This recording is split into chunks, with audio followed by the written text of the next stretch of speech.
નમસ્કાર, આપ જોઈ રહ્યા છો જીએસટીવી. હું આપની સાથે મનોજ. નજર કરીએ નોનસ્ટોપ નેશનલ ન્યૂઝ પર. જમ્મુ કાશ્મીરના બારામુલા સહિત વિસ્તારોમાં ચાલતા અથડામણમાં વધુ એક આતંકવાદી ઠાર મરાયો છે. આ સાથે જ બારામુલામાં કુલ 3 આતંકવાદીઓને ઠાર મારવામાં સફળતા મળી છે. દક્ષિણ કાશ્મીરના અનંતનાગમાં કોકરનાગ વિસ્તારમાં સેના દ્વારા સર્ચ ઓપરેશન બાદ બારામુલા જિલ્લામાં ઉરી હાથલંગા વિસ્તારમાં આતંકવાદીઓ અને સેના તેમજ બારામુલા પોલીસ વચ્ચે એન્કાઉન્ટર શરૂ થયું. આજે સવારે જમ્મુ કાશ્મીરના બારામુલા જિલ્લામાં સુરક્ષા દળો સાથેના એન્કાઉન્ટરમાં એક આતંકી ઠાર મરાયો છે. સુરક્ષા દળોએ સવારથી જ આ એન્કાઉન્ટરનું કામ શરૂ કર્યું હતું.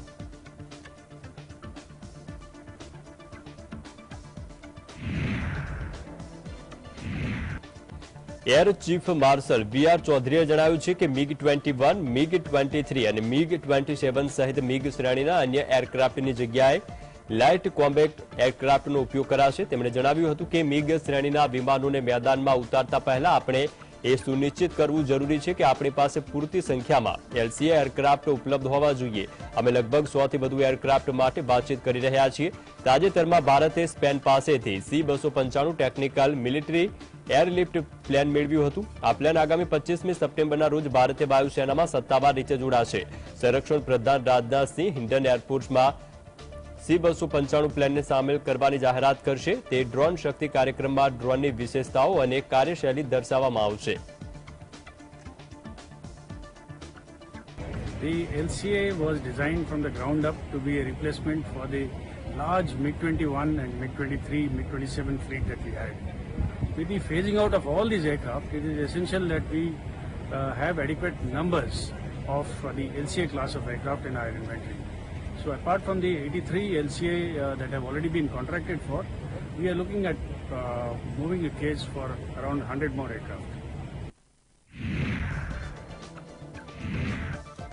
કોંગ્રેસ અધ્યક્ષ મલ્લિકાર્જુન ખડગેએ જણાવ્યું કે દેશમાં મોટા પરિવર્તનની જરૂર છે અને તેની શરૂઆત તેલંગાણાથી થશે.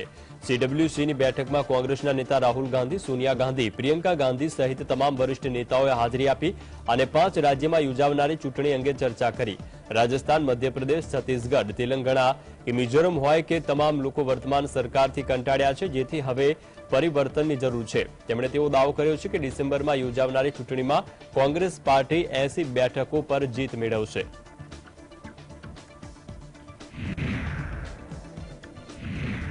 મલ્લિકાર્જુન ખડગે કોંગ્રેસના અધ્યક્ષ બન્યા બાદ પ્રથમ વખત આજે 2 દિવસીય કોંગ્રેસ વર્કિંગ કમિટીની બેઠક આયોજિત કરી હતી. હૈદરાબાદમાં આયોજિત આ બેઠકમાં કોંગ્રેસના વરિષ્ઠ નેતાઓ લોકસભા ચૂંટણીની રણનીતિને લઈને મંથન કરશે. 2024ની લોકસભા ચૂંટણી માટે વિપક્ષી ગઠબંધન ઇન્ડિયાની રચના બાદ આ પ્રથમ કોંગ્રેસ વર્કિંગ કમિટીની બેઠક છે. આ વર્ષના અંતમાં મધ્યપ્રદેશ, છત્તીસગઢ, રાજસ્થાન, તેલંગાણા અને મિઝોરમમાં વિધાનસભાની ચૂંટણી યોજાવાની છે. કોંગ્રેસ અધ્યક્ષ મલ્લિકાર્જુન ખડગેની અધ્યક્ષતામાં હૈદરાબાદમાં આયોજિત કોંગ્રેસ વર્કિંગ કમિટીની બેઠકમાં સોનિયા ગાંધી અને રાહુલ ગાંધી સહિતના પાર્ટીના વરિષ્ઠ નેતાઓ ઉપસ્થિત રહેશે. લગભગ 90 લોકોને બેઠક માટે આમંત્રિત કરાયા હતા, જેમાંથી 6 લોકોએ વ્યક્તિગત કારણસર ઉપસ્થિત રહેવામાં અસમર્થતા દર્શાવી. રવિવારે બેઠક બાદ સાંજે સોનિયા ગાંધી સહિતના વરિષ્ઠ નેતાઓ જનસભા પણ સંબોધિત કરવાના છે. वाले चुनाव के बारे में जो 5 स्टेट में हमारे चुनाव है, वो चुनाव के बारे में भी हम सोचेंगे और उसके लिए क्या एक रणनीति बनाना चाहिए वो भी उसमें चर्चा होगी.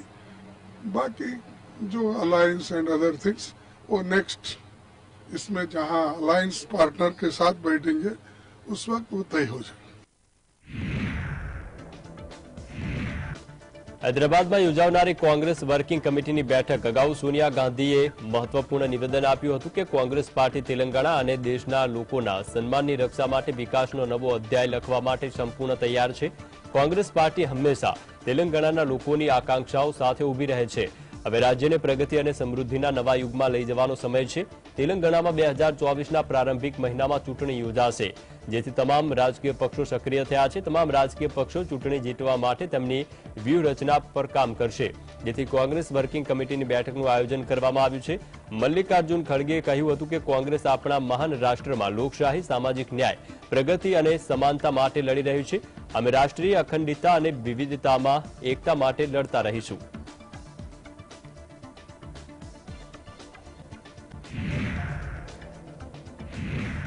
સનાતન ધર્મના ચાલી રહેલા વિવાદ વચ્ચે કેન્દ્રીય મંત્રી અનુરાગ ઠાકુરે કોંગ્રેસ પર હવે બંધારણનો નાશ કરવાનો આક્ષેપ મૂક્યો છે। અનુરાગ ઠાકુરે કહ્યું છે કે કોંગ્રેસના નેતાઓ રાહુલ ગાંધી અને સોનિયા ગાંધી એવા લોકોને મંજૂરી આપે છે જેઓ બંધારણનો નાશ કરવા માંગે છે। કેટલાક લોકો દેશના વિકાસથી ખુશ નથી જેથી આ બંધારણનો નાશ કરવા માંગે છે। રાહુલ ગાંધી અને સોનિયા ગાંધીએ તેમની પાર્ટીના કેટલાક નેતાઓને આમ કરવાની પરવાનગી આપી છે। બંધારણ મુજબ કોઈપણ ધર્મને અપમાનિત કરવાનો કોઈને પણ અધિકાર નથી। मानसिकता ऐसी है कि वो देश में विकास होते देखकर प्रसन्न नहीं है, जो संविधान को तार तार करने की इच्छा मंसूबे लेकर है। और राहुल गांधी जी और सोनिया गांधी जी ने खुली छूट भारत के संविधान को तार तार करने की अपनी पार्टी और सहयोगी नेताओं को दे रखी है। संविधान कहीं नहीं कहता कि आप किसी दूसरे धर्म को कुचलने का काम करें। બિહારના મધુબનીમાં કેન્દ્રીય ગૃહમંત્રી અમિત શાહે જણાવ્યું કે જેડીયુ અને આરજેડીનું કોમ્બિનેશન તેલ અને પાણી જેવું છે, બંને ક્યારે મિક્સ નહીં થાય। હું નીતિશ કુમારને કહેવા માંગુ છું કે સ્વાર્થ જેટલું પણ હોય પરંતુ તેલ અને પાણી એક થઈ શકતા નથી। આમાં તેમને ગુમાવવાનું કંઈ નથી। તેલમાં પાણીને મેળો કરી દે છે। નીતિશ કુમારે વડાપ્રધાન પદનો ઉમેદવાર બનવા માટે જે ગઠબંધનમાં સામેલ થયા છે પરંતુ એ ગઠબંધન તેમને જ ડૂબાડી દેશે। તેમણે દાવો કર્યો છે કે આ સ્વાર્થી ગઠબંધન બિહારને જંગલ રાજ તરફ આંકડ લઈ જઈ રહ્યું છે। આ સાથે અમિત શાહે તેમના ભાષણમાં બિહારમાં વધતી ગુનાખોરી મુદ્દે રાજ્ય સરકારની ટીકા કરી હતી। जेडीयू और आरजेडी का जो मेल है वो तेल और पानी जैसा है, वो कभी एक नहीं हो सकते। मैं नीतीश बाबू को कहने आया हूं, नीतीश बाबू स्वार्थ कितना भी ऊपर हो तेल और पानी एक नहीं हो सकते और उसमें तेल को कुछ नहीं गंवाना है। तेल पानी को मैला कर देता है, मैला कर देता है, मान कर चलना। आपने प्रधानमंत्री बनने के लिए जो गठबंधन किया है वो गठबंधन आपको भी डुबाने वाला है। બિહારના મધુબનીમાં અમિત શાહે જણાવ્યું કે સ્વાર્થના આધારે ગઠબંધન તૈયાર કરવામાં આવ્યું છે। લાલુ પ્રસાદ યાદવ તેમના પુત્રને બિહારના મુખ્યમંત્રી બનાવવા માંગે છે જ્યારે નીતિશ કુમાર વડાપ્રધાન બનવા માંગે છે, પરંતુ તેમને યાદ અપાવવા માંગુ છું કે પીએમ પદ ખાલી નથી કારણ કે ફરીવાર વડાપ્રધાન મોદી પીએમ બનશે। તૃષ્ટિકરણની રાજનીતિ કરી બિહારની કમાન એવા હાથોમાં સોંપવા માંગે છે જે બિહારને સુરક્ષિત રાખી શકશે નહીં। તેમણે બિહારની તમામ 40 બેઠકો પર ભાજપની જીત અપાવવા માટે લોકોને અપીલ કરી હતી। ये जो गठबंधन है ये स्वार्थ का गठबंधन है। लालू जी अपने बेटे को मुख्यमंत्री बनाना चाहते हैं और नीतीश जी हर बार की तरह प्रधानमंत्री बनना चाहते हैं। नीतीश बाबू आपकी दाल नहीं गलेगी, प्रधानमंत्री का पद वहां खाली नहीं है, वहां फिर से एक बार नरेंद्र मोदी जी बैठने वाले हैं। मित्रों, ये लोग फिर से बिहार को जंगल राज बनाने की दिशा में ले जा रहे हैं। બિહારના મુખ્યમંત્રી નીતિશ કુમારે જણાવ્યું કે તેઓ અમિત શાહ સહિત ભાજપના નેતાઓના નિવેદન પર ધ્યાન આપતા નથી। ભાજપના નેતાઓ કંઈ પણ બોલે છે, તેમણે બિહારમાં થયેલા વિકાસલક્ષી કાર્યોનું જ્ઞાન નથી।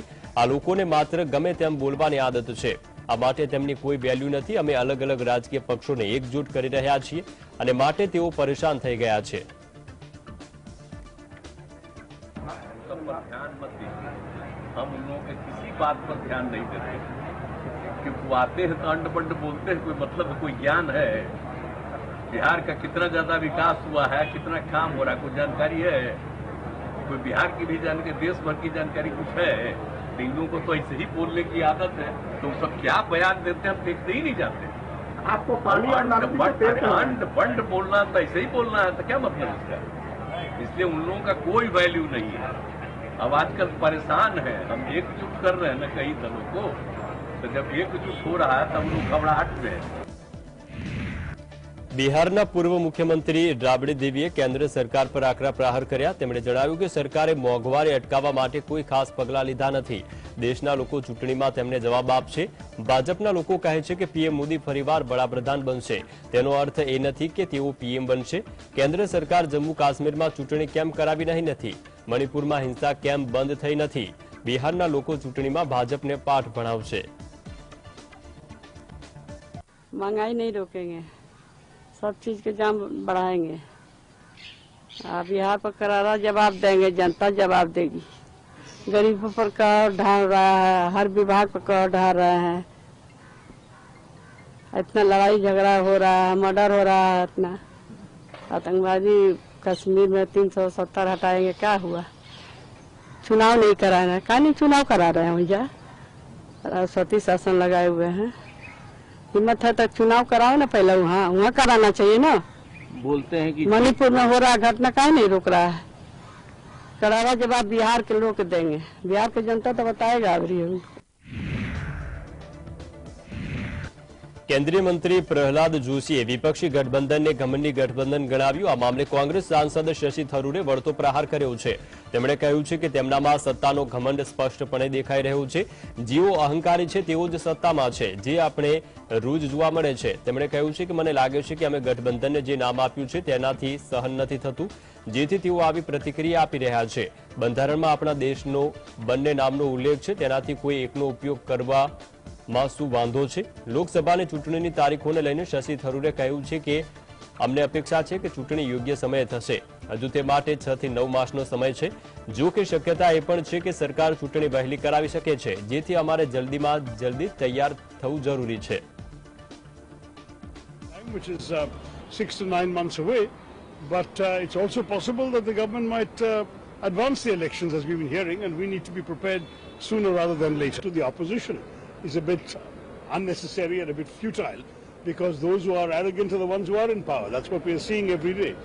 I think that clearly the name we have given the alliance has got under their skin, and that's why they are reacting in this exaggerated way. Congress નેતા પવન ખેડાએ પીએમ મોદીના ગ્લોબલ નેતાઓની રેટિંગ આગળ આવવા મુદ્દે આકરી પ્રતિક્રિયા આપી છે. તેમણે કહ્યું કે જ્યારે કોઈ પક્ષ આ યુક્તિઓનો ઉપયોગ કરે છે ત્યારે આપણે સમજવું જોઈએ કે આગળ શું થવાનું છે. તે વૈશ્વિક નેતા બન્યા અને યુકે છોડી દીધું. પીએમ ઋષિ સુનક પાછળ તમારે ઋષિ સુનક સાથે ચૂંટણી લડવાની જરૂર નથી. તમે યુએસ પ્રમુખ જો બિડન અને યુકેના પીએમ ઋષિ સુનક સાથે કેમ સ્પર્ધા કરી રહ્યા છો? આ તેમની વચ્ચેની ગભરાહટ દર્શાવે છે.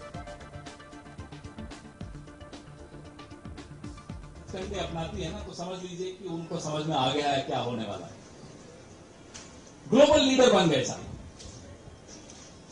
और ऋषि सुनक को पीछे छोड़ दिया. चुनाव आपका ऋषि सुनक से नहीं होना, चुनाव आपका इस देश की जनता से होना है. वोटर इस देश की जनता है. ऋषि सुनक के वहां के लोग नहीं आपको वोट देने आ रहे.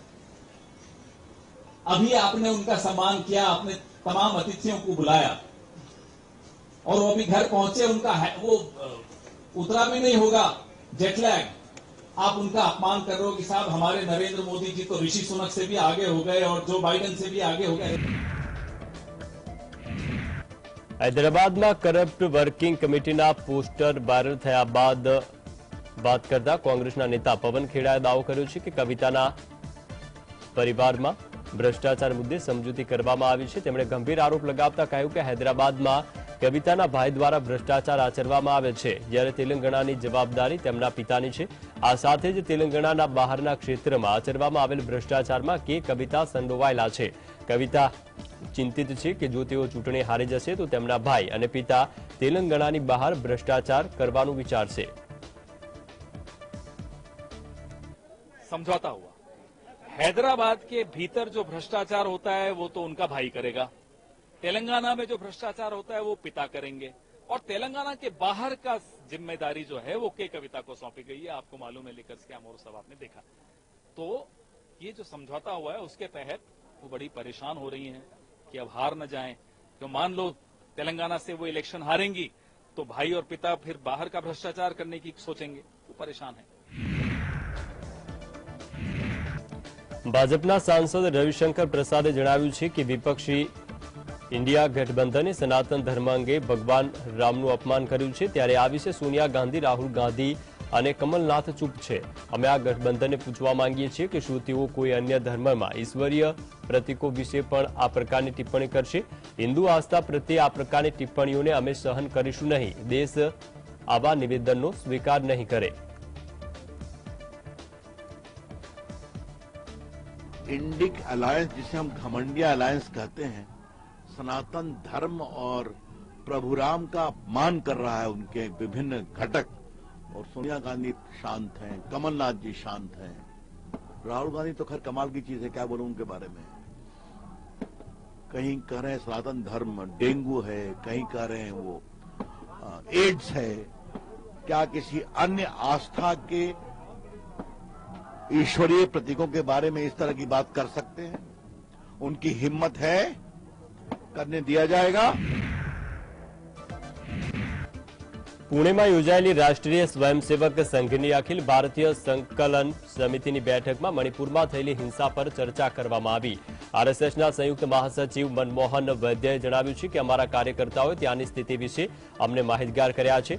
જો કે આ મુદ્દે નિર્ણય સરકારે લેવાનો છે. કુકઈ અને મેતી સમુદાય વચ્ચે ઘર્ષણ ઘટાડવા માટે અમારા સ્વયંસેવકો તેમના સંપર્કમાં છે અને ત્યાં સેવાના કાર્યોમાં મદદ કરશે. આ બેઠકમાં સરસંઘચાલક મોહન ભાગવત, સર કાર્યવાહ દત્તાત્રેય હોસબલે, ભાજપના રાષ્ટ્રીય અધ્યક્ષ જેપી નડ્ડા અને સંગઠન મંત્રી બીએલ સંતોષ સહિત 36 સંઘ પ્રેરિત સંગઠનના લગભગ 266 લોકોએ હાજરી આપી હતી. बाकी मणिपुर के बारे में स्थिति चिंताजनक है.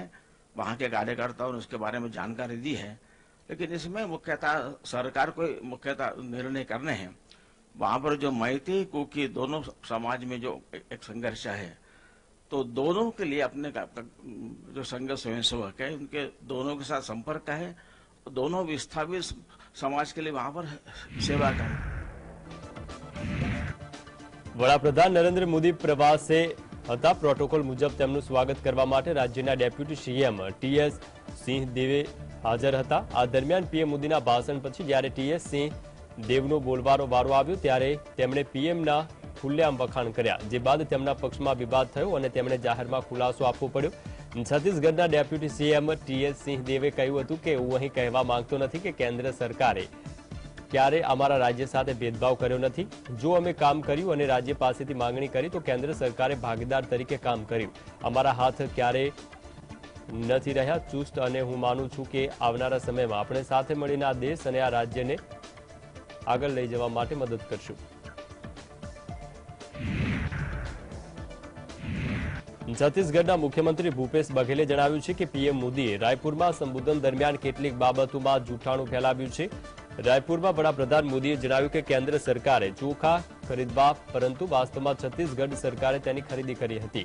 પીએમ મોદીએ પ્રદેશમાં કોરિડોરનું ઉદ્ઘાટન કર્યું હતું, પરંતુ તેમાં કેટલાક લોકો મુસાફરી કરશે. બઘેલે આરોપ લગાવ્યો છે કે પીએમ કેટલાક લોકોને ફાયદો અપાવવા માટે આ કામ કરે છે. जिन बातों को फिर आए यहाँ और झूठ परोस के चले गए. जैसे रायपुर में कहा हम धान खरीदते हैं, झूठ बोल गए छत्तीसगढ़ सरकार खरीदती है. अभी आए तो फिर झूठ बोल के चले गए. गोबर गौठान के बारे में बात उन्होंने की. 265 करोड़ का गोबर खरीदे हैं, अब 1300 करोड़ का आरोप लगा रहे हैं. अब विभिन्न मंचों में खुद प्रधानमंत्री जी तारीफ कर चुके हैं, नीति आयोग में तारीफ कर चुके हैं, उस बैठक में तारीफ की. हम लोग सब सारे मुख्यमंत्री उपस्थित थे.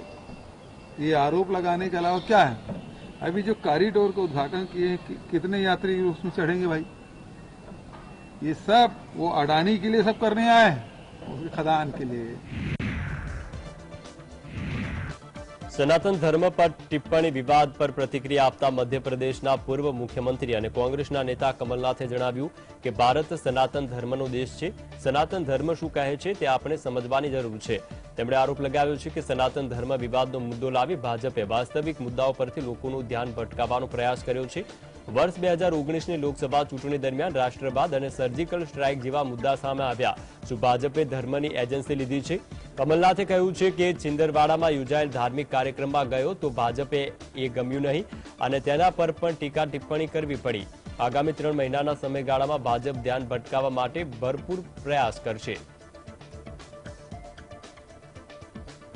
भारतीय जनता पार्टी का प्रयास क्या है? ध्यान बोलना। अब सनातन धर्म की कंट्रोवर्सी ले आओ। आपको याद है 2019 के चुनाव में राष्ट्रवाद, सर्जिकल स्ट्राइक, कैसे ध्यान मोड़ो, जैसे कि इन्होंने ठेका लिया हुआ है धर्म का, इन्होंने एजेंसी ली हुई है। मैंने अगर कोई धार्मिक कार्यक्रम मेरे छिंदवाड़ा में हुआ, इनके पेट में दर्द होने लग जाता है। हम मंदिर जाते हैं अपनी भावनाओं से जाते हैं, हम मंदिर धर्म को राजनीतिक मंच पर नहीं लाते और लाना भी नहीं चाहिए। कैसे धार्मिक विवाद होए, ये इनका प्रयास रहेगा, ताकि जो मूल्य बात है, जो असली बात है, उससे वो चर्चा से हट जाए।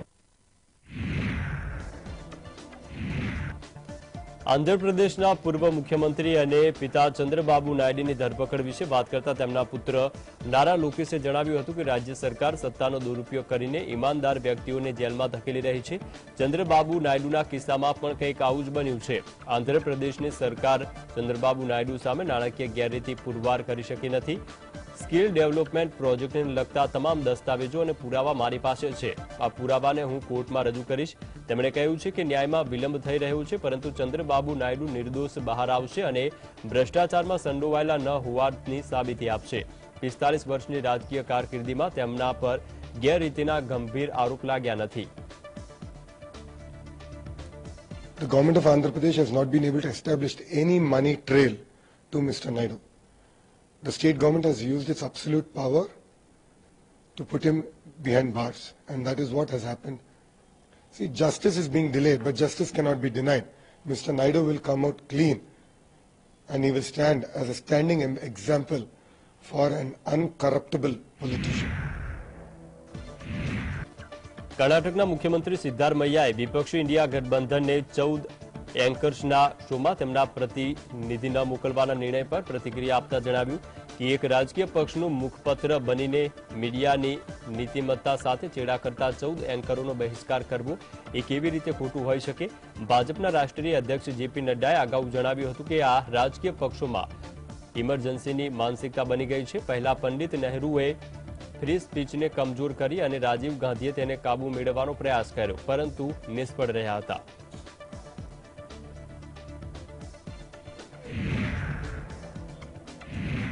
વિપક્ષી ઇન્ડિયા ગઠબંધને કેટલાક ટીવી ચેનલ એન્કર્સના શોમાં પોતાના પ્રતિનિધિઓ ન મોકલવાનો નિર્ણય લીધો છે। ત્યારે આ વિશે પ્રતિક્રિયા આપતા આસામના મુખ્યમંત્રી હિમંત બિસ્વા શર્માએ જણાવ્યું કે મીડિયા બહિષ્કાર અને સેન્સરશીપના ઇતિહાસની શરૂઆત વર્ષ 1975માં થઈ હતી। આ કોઈ નવી બાબત નથી, આ તો માત્ર એક રિહર્સલ સમાન છે। જો કોંગ્રેસની સરકાર આવશે તો તેઓ મીડિયા સેન્સરશીપ લાગુ કરશે। ઈસરોએ યોગ્ય સમયમાં ચંદ્રયાન બનાવ્યું છે। હું સમગ્ર કોંગ્રેસ પાર્ટીને ચંદ્ર પર મોકલી દઈશ, જેથી કરીને ત્યાં તેઓ સરકાર બનાવી શકે। ये इसका उनका जो ये नेशा है मीडिया को बायकॉट करना, सेंसरशिप लगाना, इसका इतिहास तो 1975 से शुरू होता है। तो ये कोई नया नहीं, ये आपका रिहर्सल है। अगर कोई कारण में कांग्रेस का सरकार आए तो मीडिया को ही ऐसा सेंसर करेगा, लेकिन ठीक समय ने इसरो ने चंद्रयान बना लिया। पूरा कांग्रेस पार्टी को हम चंद्र तक भेज दूंगा कि उधर ही जाके सरकार बनाओ और उधर ही जाके बैन उन लगाओ, कोई प्रॉब्लम नहीं है। આસામના મુખ્યમંત્રી હિમંત બિસ્વા શર્માએ દાવો કર્યો છે કે કોંગ્રેસ અને સાથી દળોએ એક નવા ગઠબંધનની રચના કરી છે અને તેનું નામ ઇન્ડી ગઠબંધન આપ્યું છે।